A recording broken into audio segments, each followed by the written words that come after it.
Hi, welcome to La Neta, La Media Neta. We're here again for episode 2, talking about what's going on in LA, what we're doing, what's going to happen with the city. We got ideas, we have opinions about it. We're just here to share them. That's the point of this podcast. And just to re-clarify, La Neta is a project shared by a bunch of friends who are Angelinos who are interested in critically discussing and the issues of LA and figuring out specific imaginative concrete solutions to those issues in ways that we feel are realistic and serve the need of what we think the people of LA need. So that's a pretty broad premise, but we're here to really get into the nitty gritty, and that's what this episode's about today. And first off, I'll introduce myself again. My name is Jazz, and we have Rodolfo, Danielle, and Vicky, just for context. And we'll all be speaking interchangeably throughout the discussion. But just to lay it out thick, we're here to talk about what did the city do with our money? what happened exactly with this last budget that the Mayor Bass announced that we have a big deficit around. So particularly we have a $1 billion deficit in the city. So that means $1 billion went away and we don't know what we're going to do with that money, and we need to figure out, and they're trying to figure out ways to get that money back and continue paying for services and people and employees, but they don't know what to do. I mean, our great mayor already announced that she's inviting, intelligent proposals from public officials and agencies or whoever has a good idea of how to get that money back and what to do moving forward with the budget. And one of the reasons why the budget deficit is so bad, because it means that there's going to be, they predict thousands of layoffs of city workers, right?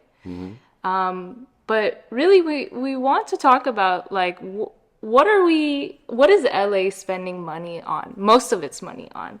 So this is actually from the LA City website, and it says 2024-2025 adopted budget, where the money comes from and how the money is used, percentage-wise, right? So we had, in this fiscal year, we had $12.9 billion. That was our budget for LA City.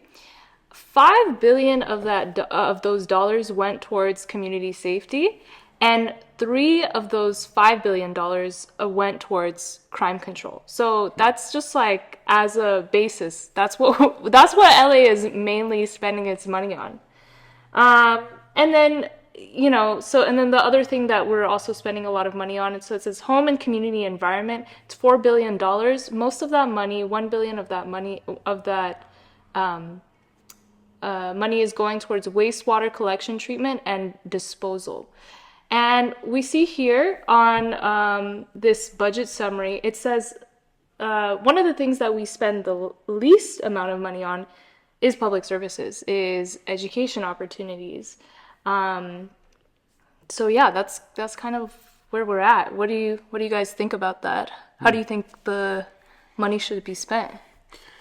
Well, first, just to comment on that budget, it's just, in my opinion, it really shows how LAPD essentially has a stranglehold on the budget and how they just keep getting as much as they want, and even when we have a budget shortfall. One of the stats that I recently saw was that the liability claims of the LAPD are at a record high. It's only been 6 months so far of this year, and they've already spent almost what they spent in 1 year. I think it's around 175 million, and they usually spend about 200 million for 2 years, or 100 million each year. It just seems like way too much. It's yeah, that's what I think. I mean, everything else gets cut, but they just keep getting raises. I think this new budget proposes 126 million in raises in a raise for the LAPD department. So it's ridiculous.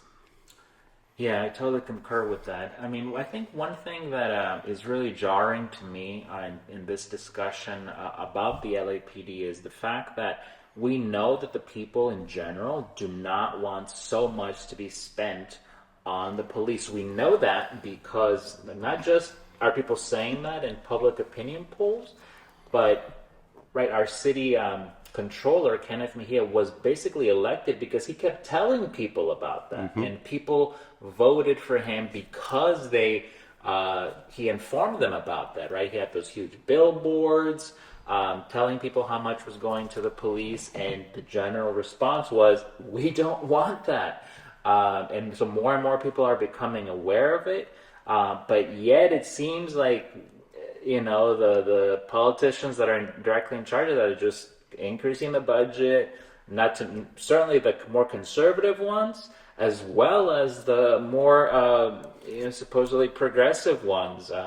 And he's a DSA candidate, right? Yeah. Yes, exactly. So I think has been affiliated in the past with the DSA, and then there's other council members that are also with the DSA. But then some of them did vote for the increase in the budget. That was a huge controversy. Yeah.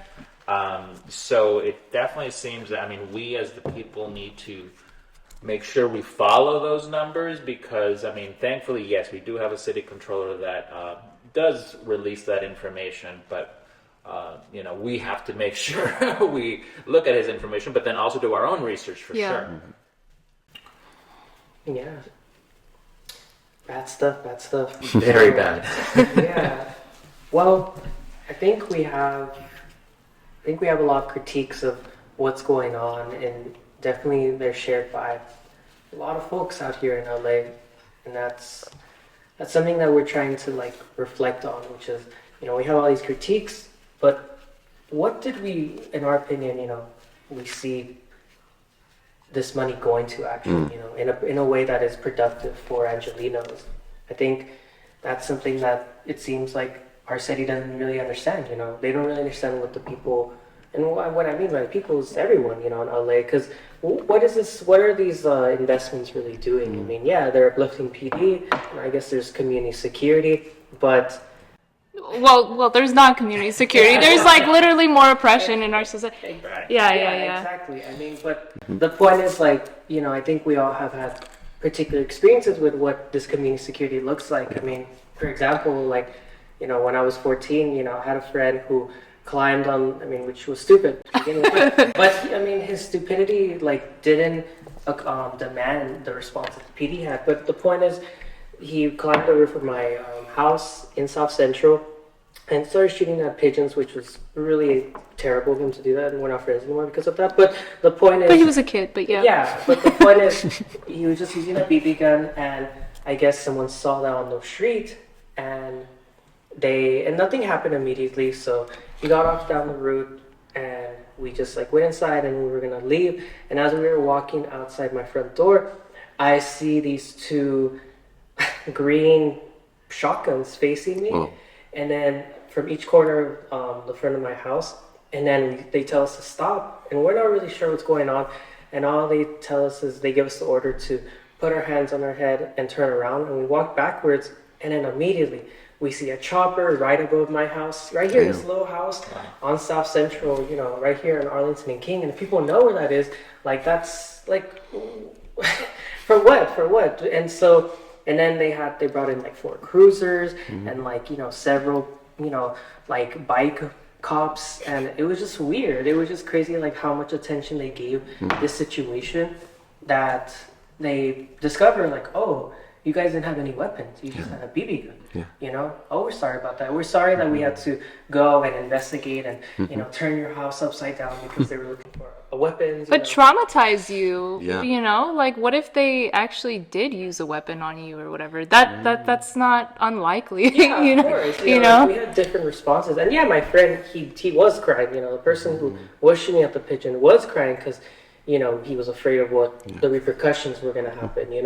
And so this is an example of community security. This is the police, the PD, going out of its way to protect the community from itself. And, and clearly this was a moment of that, They had to protect the community from a dumb kid with a BB gun who was shooting at pigeons. Yeah, and it seems like they're always looking for a reason to use more resources. It just seems like they just don't know how to invest. I mean, a lot of what we see on the news is all this sensationalization of crime. When if you really look at the stats, crime has been going down for the last 20 years. Sure, it has little spikes here and there. In COVID, I think there was you know. A robbery type of spike, but it's been going down ever since. But since the 90s, since the 80s, we have not seen that type of crime, but the police budget just keeps increasing and increasing. So what is this? It's I think it's just them trying to, hoard up all that money and give their police officers $150 salary. I mean, $50,000 salaries with another 200,000 retirement fund, another 50,000 in overtime pay. Sometimes That's my salary. I'm like, fuck, like. exactly. That's just the overtime pay, right? Yeah. And they get like a housing stipend now, right? Like, Yeah. there's incentives that they have. Exactly. They love spoiling them. They butter them up, So. They're little babies. No, but we understand that the way to control crime is not by hiring more LAPD, but it's literally about making people less poor, because that's what drives crime, is being poor, right? Trying to survive, and obviously doing whatever you can to survive, right? That is like the essence of crime. And so we're tackling it wrong. Right, exactly. I mean, your anecdote about your life, Jazz, makes me think like and I'm sure there's so many situations, probably even right now, right, as we're recording this, that's happening in South Central or in other parts of LA County, and yet. What is the percent of the budget that goes to the police? They have. So they have basically, the budget is $12.9 billion and they have $5 billion. So they have almost half of the budget, essentially. 40-something%. Yeah. And what are the other areas? So $4 billion goes towards home and community environment. So that's just like wastewater, solid waste collection, more about sanitation and whatever else. But yeah, that's. What about like parks and stuff like that? Let's see. Recreational opportunities, it's 482 million. So, Wow, yeah. that's really just not much. I mean, I really wonder, what if, maybe you and your friend were, you were trying to have fun maybe on some level, right? So what if we had, opportunities for youth to have, classes, let's say, at the parks, to have a community gym, and those would be free, that we could have soccer tournaments in the community that would be, with a paid coach. We could have music classes. This is not so difficult, and that would reduce crime, because people, say young people would be occupied with other things that would be useful to them, right? Yeah. And the irony of that too is like if there were investments in just social life that that these kids need, that I needed growing up in South Central, there would have been like, I mean, again, we understand that that's what curbs crime, but more importantly, that's like what people need. Kids need activities, they need investment in them. The programs that don't exist now, or they exist in like little pockets here and there. There's like a park here and there, but there's not a lot of funny in them. I did baseball, Little League baseball in my elementary year school, and there we just had to like we had to scruff by to get our bats and our equipment every year. And of course, our neighborhood was run down, so it's just this constant issue. But the irony, I guess, to come back to it, was my friend, the one who was traumatized by the police, ironically wants to become a police officer, and right now is in the Marines, and then he's gonna come back and he's like, I'm gonna join LAPD and do this and this and that. Like his total imagination was captured by this like logic of violence, of being afraid of this abstract enemy in the streets, being like, well, I need to be there because, what if, like, there's criminals out there and we need to chase them down. I'm like, literally the police chased us down and we didn't do anything. Like, we were handcuffed and arrested. And He felt like he deserved it. yeah, like, I mean, he Yeah. seemed to have a totally different rationale to the experience. But yeah, there's a lot to speak on this point, but Yeah. generally, Yeah, the propaganda is strong, where people just feel like there really is good guys and bad guys, and they watch TV and all those shows where these great detectives are really bringing down these crazy criminals. When in reality, most of these cops are just harassing homeless people on the street, and the budget keeps increasing for them and less for social services, so there's more homelessness. And now that they're cutting federal funding and other types of stuff, we're going to see more of it, and it just seems like a circle that just it's endless into poverty and into oppressing these people that are falling in bad times. I think the real question is, were you good at baseball? I wasn't. I was You sucked. yeah, I was on the outer side of I wasn't good, but I tried. But if there was more investment, I could have done something else. Exactly. Outside of baseball. I wish that there was more investment in, like, social activities that are not just around sports, but also investment in kids' imaginations. Exactly. Like kids who, I was a kid that wanted to write, but there's no like social programs that are not private or part nonprofits where kids can just learn how to write stories together. Yeah. That's all. That's why I like Rodolfo's idea of like community centers where people have an opportunity to take a dance class, a writing workshop, things that we need. You just don't see enough people enough people walking on the streets and in the parks. You can take a walk during the week down the street, and we really are a car centric kind of society. So it'd be nice to see more community in our city, where our public transportations are better funded, and stuff like that. Yeah, absolutely. It's really very distressing to see the state of modern society, right? Like, it is about to become worse than it's already been throughout most of our lives.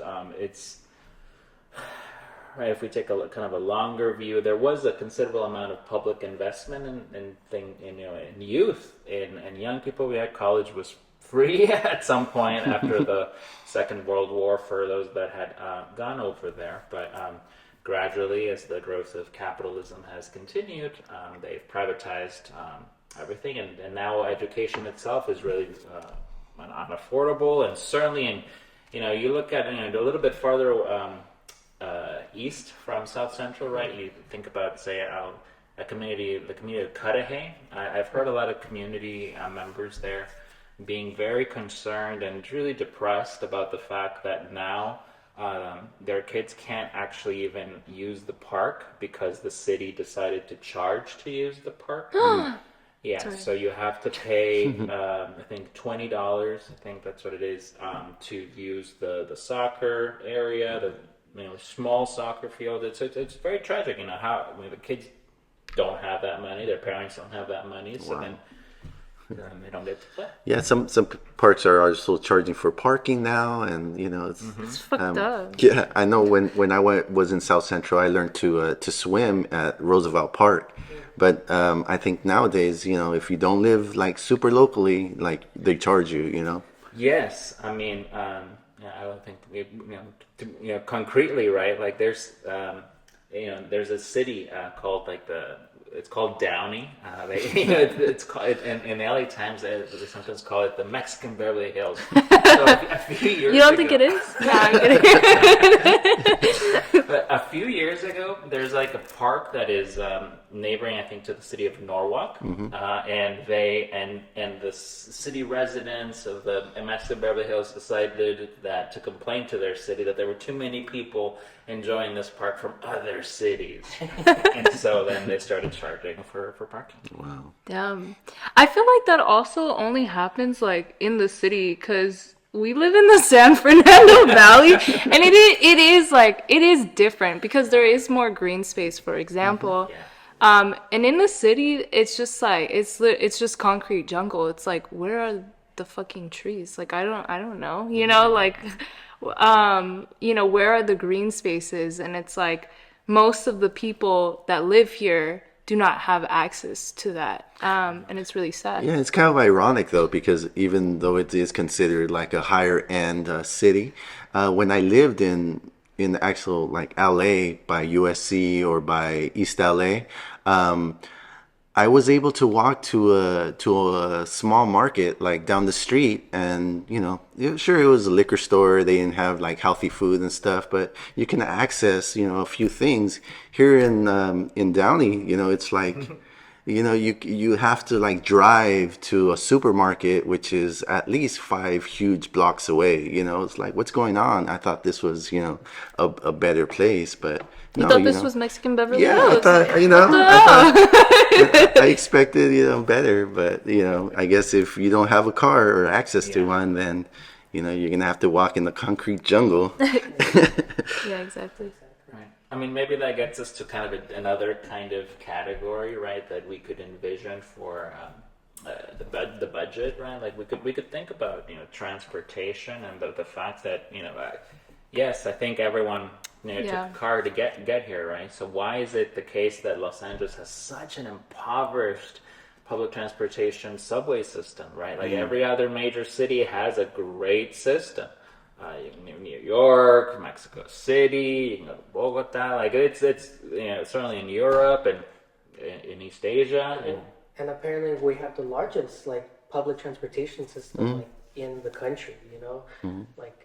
And more than like other nations have, so it's this contradiction, right? It's like they invest in like supposedly like green powered like buses and like the underground metro stations. They're like they try to come on time, they never on time. But the point is like it's this like, and you have lots of experience with that. I take public transportation, and it's just sad. Like it's just a sad experience, but people get by and they try to like occupy themselves on the metro, but there clearly is just always a constant distrust of like who's on the bus and all this stuff. And then again, like you also have like law enforcement like is involved in that whole process, and for example, like in the San Fernando Valley, it's not all good because now you need to leave I guess it's whatever, but there are police officers at the station when you want to exit the San Fernando Valley. Particularly like the NoHo station, while you're walking out, you need to make sure that you tap your Metro card on the dashboard of the little gates, and if you don't, they're going to like charge you a fee, or they're going to like arrest you because they're going to assume like, oh, like you didn't pay for this bus ride, And when someone loses their ticket or their card or whatever, what's the assumption there? It doesn't matter. So it's like, it's this little thing. And I mean, in the end of the day, like, yeah, we have public transportation, but it's not laid out strategically. It's not laid out intelligent, because the point is like a lot of our cities are not walkable too. And that's like part of the issue is that, like, I mean, as you mentioned, Danny, it's like, it would make it like there wouldn't be so much a need for people to travel so far to get goods and services or be at activities if those things were just more proliferate in our neighborhoods, So. And didn't you tell me one time that isn't LA one of the most like poorly urbanly planned cities? Yes, I mean it is. And like other nations like use ours as like an awful example. What not to do. Yeah, are we like restricted on like how high we can build in certain sections, and we want it to look certain ways, and we want our lawns to be certain, certain greenery and no gates in some places, and you can put a gate here because it's supposedly, a different class of houses. Right. I mean, like LA, right, was laid out. It wasn't really laid out. I mean, basically, there's not supposed to be a city here because it's not like a natural harbor. And Mike Davis talks about that, right? Yes, Yeah, exactly. yeah. Should have Yeah. talked extensively about that. But so, it's really just so sad how, right? Like, we have this downtown. It got there because indigenous people were living there because there was a river. But we have, right? We don't use the river. It has no direct relevance to most people's everyday lives. It's contaminated now. We contaminated it by putting up all that industry right in the middle of the county. So I think it really speaks to how we need like more of a people-centered version of for LA County in general. And so LA City is a mess. And it's sad, right? Because we were talking about like the privatization of certain like social services and whatever else, and it's sad like the people that are able to access the things that we want in our community are wealthy, But the point is that we want everyone to experience this, right? I'm wondering what you all think about how, education, urban planning, social services could be reimagined in our city, really. I think if we really invest in public transportation, it could really make communities more cohesive. And even if if it's not a small community, we can get to downtown and feel like it's not going to take you half a day to do about two things, and it's just like it just takes forever because, like you said, it's the bus doesn't come on time, and people scaremonger about a guy sleeping on the bus is gonna stab you or something. But essentially, I took public transportation for many years as well, and it's just people doing their thing, and it's no big deal. Yeah, sure, it smells sometimes, but a What lot doesn't of smell? yeah. Okay. What city doesn't smell? No, but yeah, I think it might be my conspiracy is that it might be on purpose to keep us all a bit more separated and keep the sprawl like really feeling like you can't make it to the other side of town because if you don't have a car, then it's unsafe or something. But if we really had a really good public transportation, I think we can do multiple things in one day. But also, if you don't have a car, it sucks because you won't be able to have a lot of career opportunities, right? Exactly. Like, higher paying jobs, they usually require you to have a car, Be present somewhere. Yeah. Yeah, that's why we have to reimagine also our relationship to work, right? So in our work sites. So for those, it would be why I know some cities in Europe do this. They have programs where you can kind of apply to have a job kind of around you. You can have a job all the way across town if you would like, or they're hiring over there. But there's such a thing as you can apply for programs that are in your community, so that you live in your community, you work there, you shop there. Those are options that are possible to plan for through governmental action. But here we have that 15-minute city kind of idea, right? Yeah. Yeah, it's a great idea. I mean, I would love to, have everything accessible within 15 minutes. But I mean, I don't know how Republicans, or conservatives, I don't know. Some people they just hear that and they think it's a bad idea somehow. I don't know. But yeah, localizing our communities would work in our favor, and it would also like connect us to our communities in a better way as well. Exactly. Yeah, I mean, a lot of us come from, at least a lot of us who are children of migrants or people from like other parts of the world, like those are common norms, or realities that people experience, which is their communities and media and the services and goods that they can access within that community are adjacent to one another. They don't need to travel extensively. It's just, and that's the thing. It's like, if this is the modality of how humans have worked for a long time, then it's just this, it creates this very intense set of conditions where we're forced to adapt to not even the demands of the community, but the demands of these power players in the city, you know, because again, the city was poorly planned. I mean, it used to have an amazing public transportation system, the red cars, the yellow cars. They took that all away because, well, Ford had to fill his pockets, you know, and so Ford Industries started producing the cars, and they made LA more car centric. And we also have a need, like, I know, for example, I mean, this is not like necessarily relevant to the city, but it's like you have like a nonprofit called Northeast Trees, which is a nonprofit that plants like trees in like low income hoods, you know, in South Central and East Los. And now they've lost all their funding because of what's happening with Trump. You know, cut the federal funding. They were depending on the federal funding. Now they are unable to plant trees in the projects in East LA and South Central. Now they're forced to just compromise on it when there's a need for life to have trees, because trees help with like temperature. They help make communities feel more connected.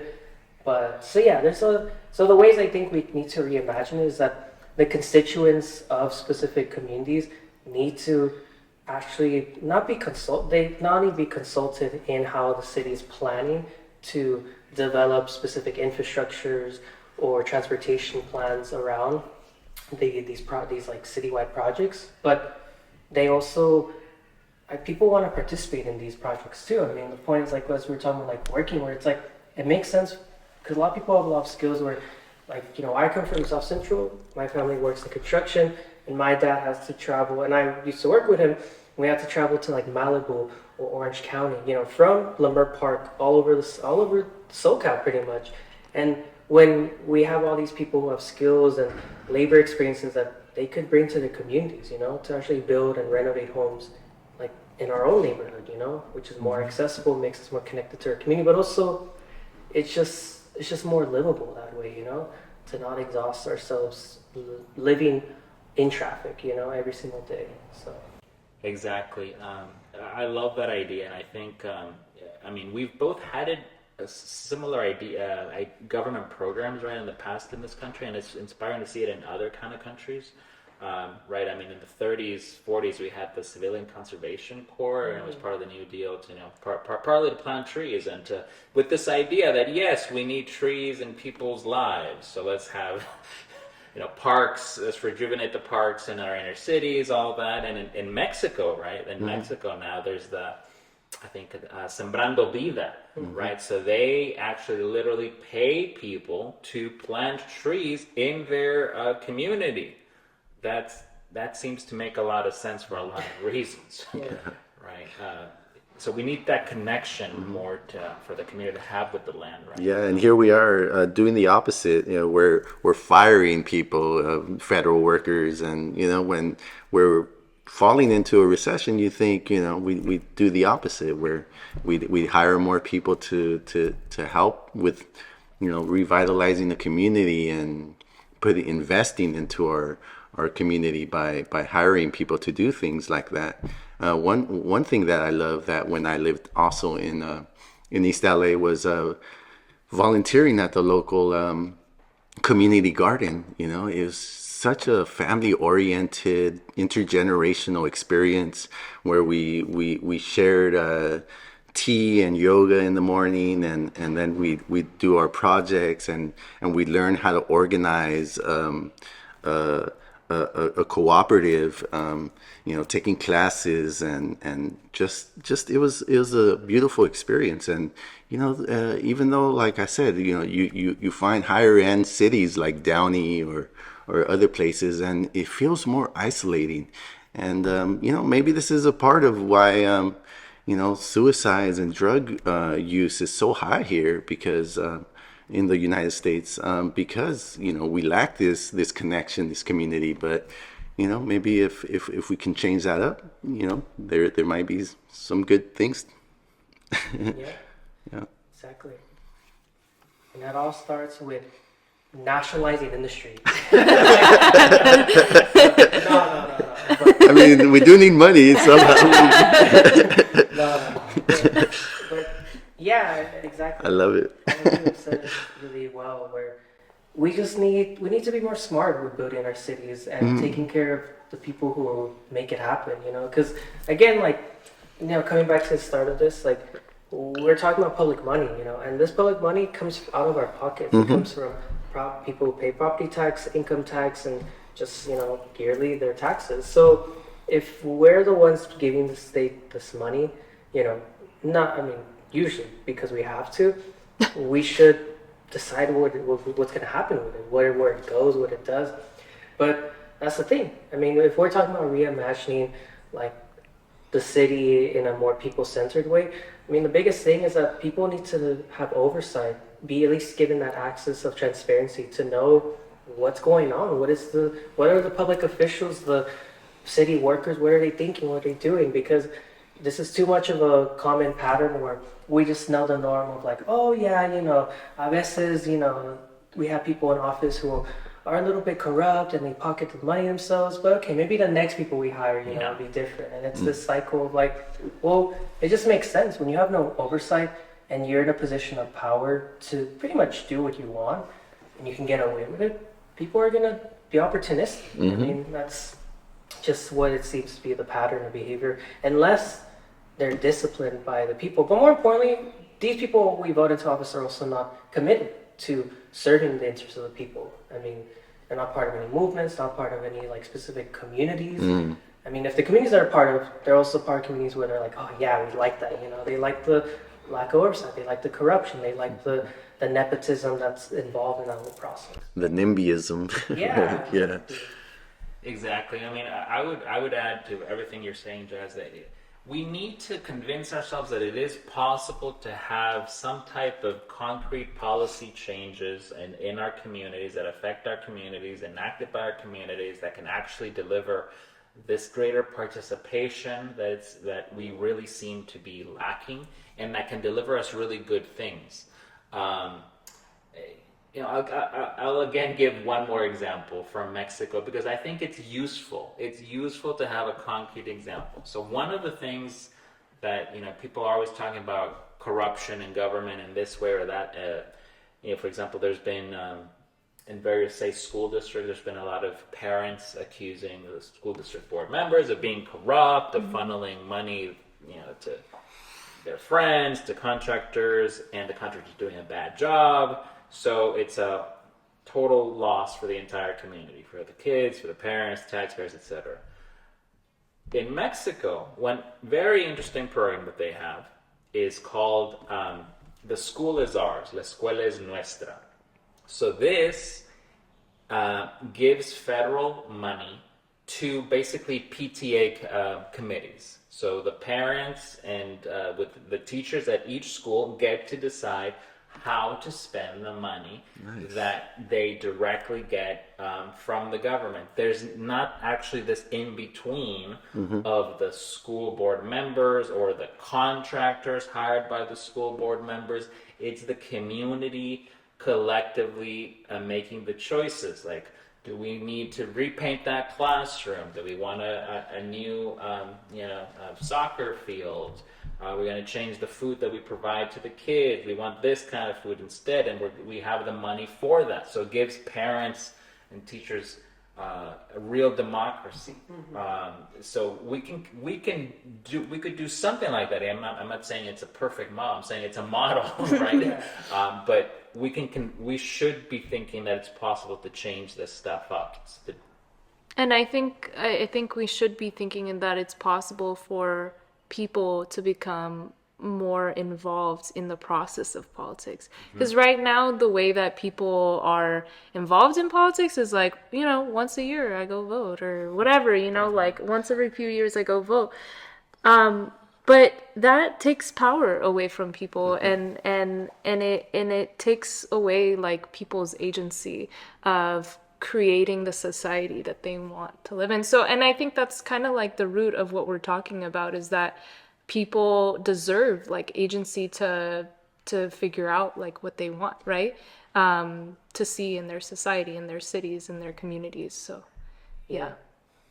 They need to be given the opportunity, because that's what we're saying. It's like, how else would people, because there's this assumption I think we hear a lot in our society that we're dumb, that people are unable to govern themselves and really like do things in their own interest. And I can understand that to a certain point where it's like, oh, people vote in for policies or people that go against their interests. But it's also it's just we're living in this very closed system where there's a lack of, like, Rodolfo was saying, participation, where people are not able to really come to the state and really not become dependent or hopeful that these representatives can become catalysts for them within the states without any efficient way of, like, figuring out oversight and being in control of immediate responsibilities that affect them. So it's like so this is always like a contradiction to me, where it's like, well, if we don't trust ourselves to govern, well, I mean, how else are we going to govern if we don't have the experience? If we're not even given the opportunity to do that.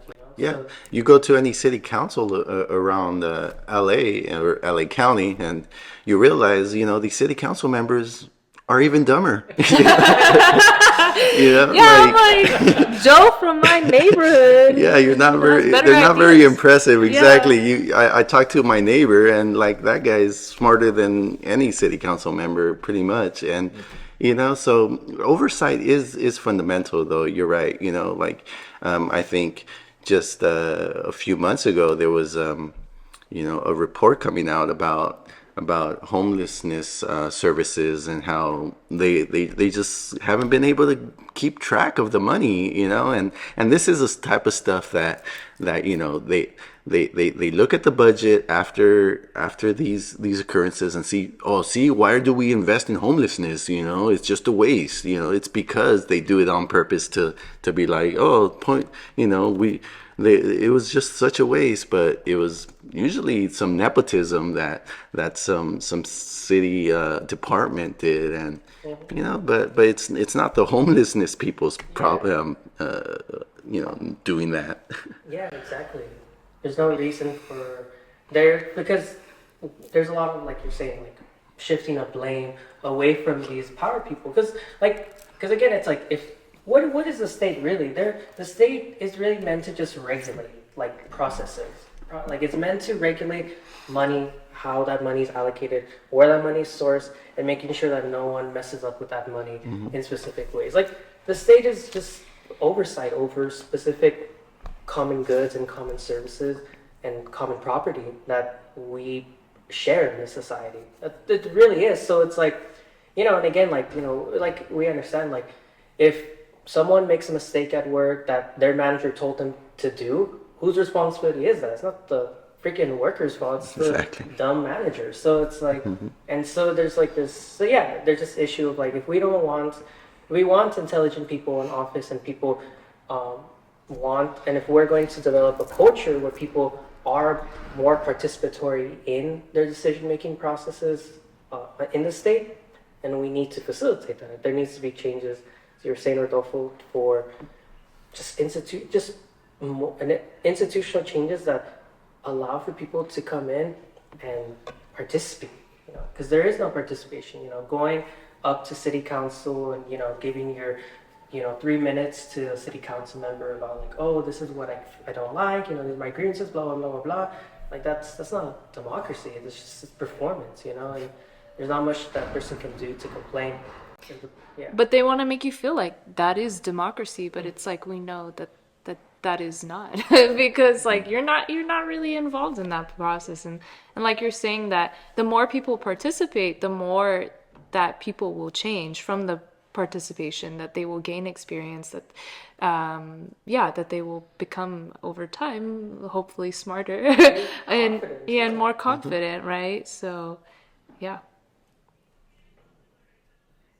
Yeah, definitely. That's what we need, more participation by everyone involved, everyone in the city.